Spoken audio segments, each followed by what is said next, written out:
Silipin natin ang first in the Philippines world-class glass walk dito sa Monte Maria, ang Miracle Walk.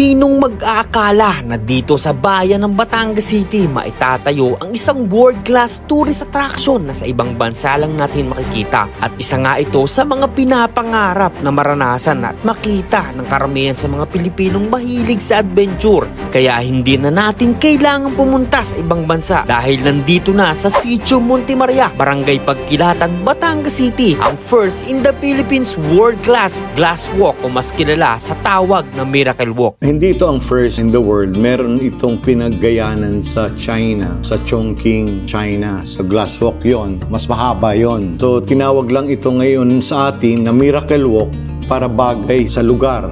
Dahil nandito nga ang Mama Mary, so parang lahat meron siyang connotation sa lugar, ano? So Miracle Walk dahil marami ding mga jokes doon. For example, miracle kung ikaw ay makakalakad talaga, ano? Si Governor Mandanas na ang nagpangalan noon. Tapos makikita mo pa nga yung mga capsule sa tabi niyan. Ito ay mga living quarters na pag nagawa, it has toilet and bath. Yung mga gusto tumigil dito, mga members can stay overnight. And kung makikita mo naman pati yung arko ng Miracle Walk, itong isang intriguing doon, may buwan, half moon. Yun ay aesthetic lamang. Kumbaga sa kwan para lamang sa parang design lang. Hindi pa totally tapos ang Miracle Walk at patuloy pa rin ang paggawa nito. Pero kailan nga ba siya bubuksan at magiging open para sa maraming Pilipino? So a lot of people, marami talaga naghihintay ngayon dyan na mabuksan. So it's going to be a main attraction. Sabi nila ay bago magpasko. Ako tinataya ko mga 3 to 4 months mabubuhusan na ng semento yung for added weight, no? So kita mo naman talagang it's a steel structure na may mga cables. Maa-amaze ka talaga sa kabuuang plano para dito sa Monte Maria dahil bukod sa glass walk ay magkakaroon din dito ng water park at sa entrance pa lang ay pang world class na ang pagkakagawa. Merong children's pool, interactive house para sa mga bata, 3 lane ng high-speed rainbow slide at isang napakalaking wave pool, at sa unahan nito ay may show stage na pwedeng mapanood habang naliligo at isang group slide na siguradong mai-enjoy ng mga mahihilig mag-swimming dahil hindi lang siya water park, ito ay isang world class water park na itatayo dito sa Pilipinas at magkakaroon din dito ng mga hotel at mga kondo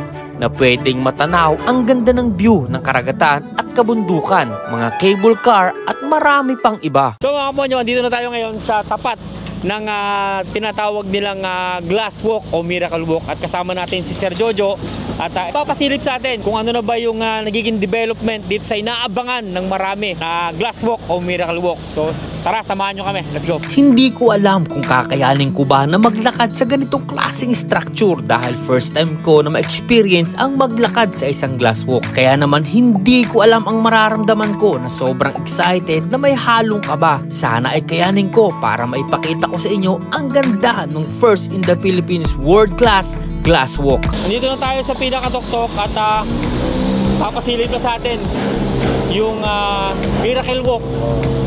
Kahit di pa tapos pero parang talagang super amazing na yung lugar. Makikita mo ito. Siyempre hindi naman lahat siguro yung this is an extra view deck. Ah, okay. Bubuhusan din ito. So napakadami sir pwedeng pumunta rito sa yung hindi makakataw ito sa bubog na yun. So dito pa lang yung tanawin talaga extraordinary na talaga. Ito namang buwan na ito pag may ilaw. Ayun po yung pinaka-design niya, lalagyan nila ng ilaw. So yung ilaw, which is magmumukha talaga siyang half moon. Oh. Ganda nun. So this is it. Dito tayo. Ingat tayo dyan sa kabila, wala pa yung harang. So ito, medyo hindi pa ano talaga. Wow. Ingat lang tayo, ingat. Jeez. Ingat tayo, ingat. Sir, tanong ko lang, yung unang akit nyo dito, ano yung feeling nyo nung una kayong tumungtong dito sa glasswalk na to? Hindi ako tumingin isang beses lang. Pag tinagalan mo kasi Nakakahilo talaga. Oo. So talagang pagtitingin ka talaga sa pinakababa, mahihilo ka talaga. Pero yung view, super amazing. Hindi ako makapaglakad ng maayos. Hindi ang technique dyan, Wag tayong tumingin sa ilalim. sa ilalim. O dito ka lang sa may tabi. Parang inuhukay sikmura ako, grabe. Sobrang taas niya talaga. So ito yung sinasabi niyo, sir, na ano, yung paikot talaga siya, ang ikot talaga. 180 meters. There. So doon sa mga hindi makakabot hanggang dulo, pwede na tumawid hanggang dito sa may kalahati. Oo. So ito, sir, nakita ko lang to. Ano ba to? Padadaanan din to o temporary lang to? Yes, isang feature din yan. Kaya lang para sa mga hindi tayo mawawala ng mga taong more adventurous. So normally parang merong, dahil nga sinabi ko sa'yo kanina merong ilalagay rin na swing sa baba, ano? Grabe, parang naauga ang hangin. So ito naman, siguro naka-harness sila. Pero kasi kita mo yung taas. Maka-harness ka sa taas kung maano ka man. Sa mga Parang- dare, mga ano. Parang ayaw tumungtong sa gitna. Parang pag nasa gitna ako, parang ini-imagine ko yung magkakrak yung bubog. Matotoo lang. Medyo pag hindi ka sanay. Hello! Medyo pero para si engineer, parang wala lang eh. Parang sanay na side si engineer eh. Engineer, anong masasabi nyo? Sa unang akit nyo ba dito? Unang akit ko lang dito. Ako patingin-tingin lang sa construction. Ngayon nakakit na ako dito. Anong feeling? Okay lang. Sanay na kayo sides, no? Oo, mas sanay na ako doon sa Monte Maria natin. Sa Sa itaas. bagay, Dito, grabe, So ito yung pinaka-aabangan ng mga kababayan natin, yung pakiramdam ng excitement na may kasamang takot, na talagang pag tumingin ka sa ilalim, tingnan nyo naman yung ilalim, pakita natin yung ilalim kung ano itsura ng bubog na to. Wow! Kakaiba ba yan? Number one ang... Oo, sir, yung view, grabe. Ibang klase yung view. Pagka tumingin ka medyo dili. This is the first glass walk in the Philippines. So talagang aabangan to ng napakaraming tao, sobra. So yun, malapit na tayo sa dulo. Ayan. So sir, dito sa dulo na to, talagang yung view super amazing. Wala na akong makapitan. Dito tayo sa tabi. Medyo iba yung feeling eh. Nakakapilay ka. Parang alam niyo, parang yung tuhod ko parang umaano. Pagkatapa ka sa gitna, nakakapila. Parang ayoko nang gumalaw. So yun. So ito. Niya, dito na tayo sa dulo. Pero pag dito ka sa dulo, parang medyo may konting uga. Pero nahihilo ko. Sobrang nahihilo. Sobrang ganda ng lugar na to. Wow! OMG! Wow! Parang gusto ko na tumungtong sa pinakabakal. Yung may bakal lang. Ayoko tumungtong sa gitna. Sobrang lakas ng hangin. So ito, makikita nyo mga kapatid, dito kami ngayon sa pinakadulo nitong glass walk. Sana ma-experience nyo rin yung pakiramdam pagdating ng opening. Sobrang nakakilabot na masaya, nakakatuwa. Hindi ko alam kung anong pakiramdam. Ito, pagmasdan nyo kami, dito na kami sa may tapat ng bakal. Kasi parang yung feeling na magkakrak yung bubog ganun yung imagination ng mga tao So ito, pakita natin yung kabilang side. Ayan, napakaganda dito ng view. Na talaga yung half moon. Aabangan natin yan sa gabi, pailawan daw yan na parang talagang itsurang buwan. Napakaganda ng strukturang ito. First in history in the Philippines na magkakaroon tayo ng ganito. So sa mga gusto talagang tumigil dito ng matagal, meron tayong hotel dito, 3-star hotel na napakaganda talaga. Super. So isang way pa lang yung dinaanan natin. So pupunta tayo sa kabila. So tara, lakad tayo sa kabila. Parang dumalakad ng walang kakanan. Dito tayo sa kabila. Ayan. Woo! Super! So dito tayo sa kabilang side para meron tayong kakapitan. Parang feeling ko mahuhulog ako. Ano bang pakiramdam to? Nung una okay lang parang di pa sa akin. Dun sa kabilang, nasa bandang dulo lang, bandang gitna. Pero ngayon parang Parang nahihirapan na. Nahihirapan na akong lumakad. Sa gitna dapat na-assess. Woo! Sige lang. Hindi naman to ginawa para talagang safe naman talaga to. Wala tayong dito. Pero sobrang ganda ng sarap sa pakiramdam na maranasang maglakad sa ganitong klase ng lugar na kahit hindi pa siya naka-open, sobrang swerte natin kasi palang nalakad na natin yung glass walk. Sir, tanong ko lang, meron ba kayong idea dun sa mga natin dito? Paano nila ma-avail yung pag nag-opening to, yung pinaka Miracle Walk natin? It's open for all naman dahil tourist attraction nga siya dito sa Batangas City, And ngayon, ang hindi ko palang masabi, ang price, may nagsasabi 200 pesos daw, may nagsasabi 300 pesos. So wala pa talaga? Wala pa.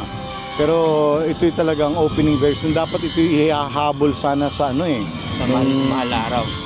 Nung birthday ni Governor, March 27. Ngayon, kumbaga sa kwan marami pa talagang gagawin kaya hindi natapos. Pero sabi nga nila, before Christmas daw. Ayun. Para may mapuntahan ng mga tao. So, ito yung aabangan ng napakaraming adventure sa tao.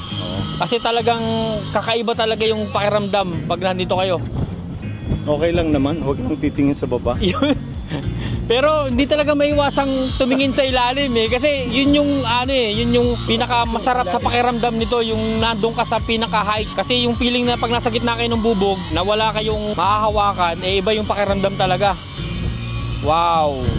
These are safety nets naman. Okay, ito sir, permanent na ba to o palagi ko permanent ito Okay.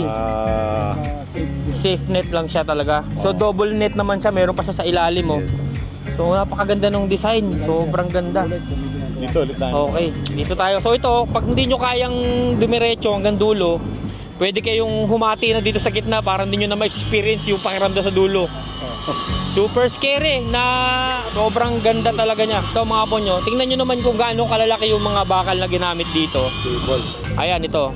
Ito yung nagdadala ng parang pinakabigat nung walkway dito. So tingnan nyo naman, wala tayong dapat ikatakot talaga.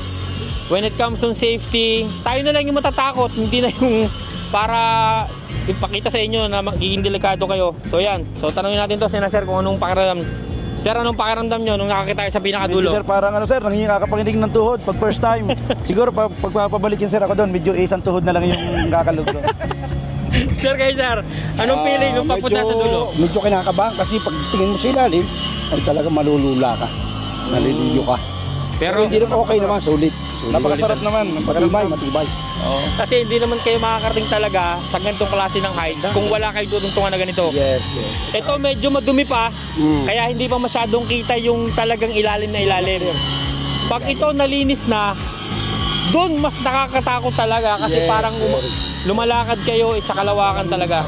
Walang bubog. OMG. Ako na yata ang pinakamasayang tao sa pagkakataong ito dahil kinaya ko na maglakad dito sa Miracle Walk. Sana ma-experience nyo din ang na-experience ko kapag nag-open na ito sa public. At pagkatapos naming ma-explore ang Miracle Walk ay kinausap ko na rin ang executive assistant ng proyektong ito para malaman pa natin kung ano pa ba ang mga karagdagang development na itatayo pa dito sa Montemaria. We invested a lot for this project and this will be the first glass walkway in Asia. No, di ba? Wala pa siya dito sa Asia. Yes po, ito talaga yung first. Kaya nga first time ko rin talaga makalakad kasi wala ka namang ibang malalakaran na ganitong klase ng glass walk. Dito lang talaga. Did you try that one sa gitna? My boss tried it. Actually ma'am, ito nga lang, medyo hirap na kami. Tapos, Don't look down. Don't look down. Just look forward. Hindi, okay lang kung meron akong yung seat. We will have ano bang tawag that. doon sir? Yung Safety harness. Yung safety harness. Yes, there will be a harness para dyan. May harness siya, yes. For safety purposes naman. Yes, may swing pa yan dito, sir. Yes, may swing pa yan dito, yes. Grabe, parang napakahirap. Iniisip ko pa lang pero parang fun talaga siya. For fun. Yung mga malakas ang loob there, welcome to try, di ba? Because this will only be in Monte Maria. Yes, that's why it's miracle. Kasi miracle talaga kung makakakit ka talaga rito. Miracle talaga pag nakawag ka pang buhay. Ang nakabalik naman. Hindi, actually, ito, makikita nyo rito, hindi pa siya ganun ka sobrang nakakatakot kasi hindi pa masyadong malinis yung bubog niya. Actually, it's safe, sir, because there is 3 layer of glass. Kung mabasag man sa taas, Oo. may second pa, may third pa. Pero hindi siya basta-basta mabasag. Oo. Because this is not only in the Philippines meron pa sa China. Oo. And well known ito sa bawat provinces sa China, meron silang ganito. Oh, so tested na talaga yung ganitong klase ng Yes, tested and design. proven na siya. Oo. Unless na tumalon ka. Yun lang talaga. That's the problem. Yes. So ang ano na lang talaga dito, magiging problema na lang dito is yung takot natin. Pero kahit alam nating safe, depende sa nakikita natin, nandun na yung pakiramdam na talagang matatakot ka talaga, no? Pero actually, pag na-operate na ito, may waiver naman kami na magsasign sila, 'di ba?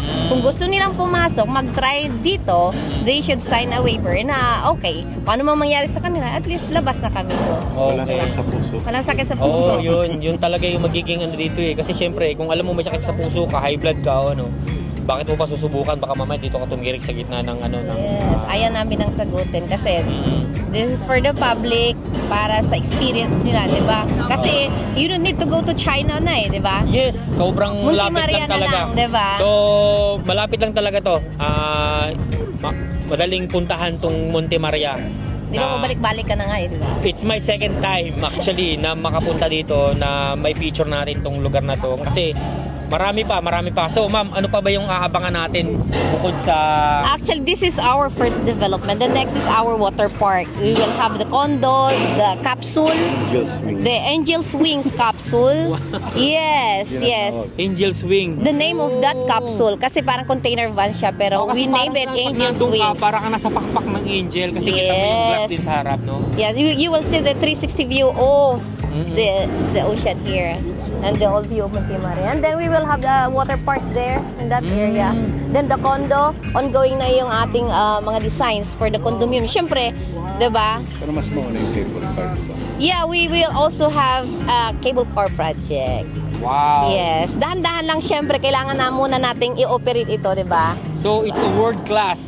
Yes. Actually, kasi dito lang talaga mangyayari sa Monte Maria yung ganong klase ng development na kung ano yung nakikita sa ibang bansa, dinala nila dito para ma-experience nating lahat kung ano ba yung pakiramdam ng mga ganong klaseng mga lugar na pupuntahan. So, abangan natin yan at i-update tayo nila kung kailan talaga yung Sir Jojo. specific na look, time and date. Pero ma'am, sa tansya nyo, yung it depends on the project, mga ilang years pa bago makumpleto talaga yung buong ano? Lahat-lahat, kasi step by step muna tayo. Oo. We will try this this glass walkway. Then next step is the condominium, the water park. Pumuti na buko. Yeah, maputi na. But there is phases of the project. Phase 1 natin is 5 years. Okay. But hopefully, before 5 years, matatapos na natin yan. And this glass walkway is, I think, ating target is this next month na, di ba? Sabi ko before Christmas.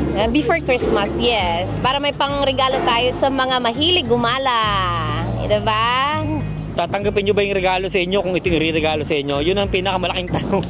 So, depende na lang talaga sa inyo. Pero kung gusto nyo ma-experience, puntahan nyo na dito sa Monte Maria.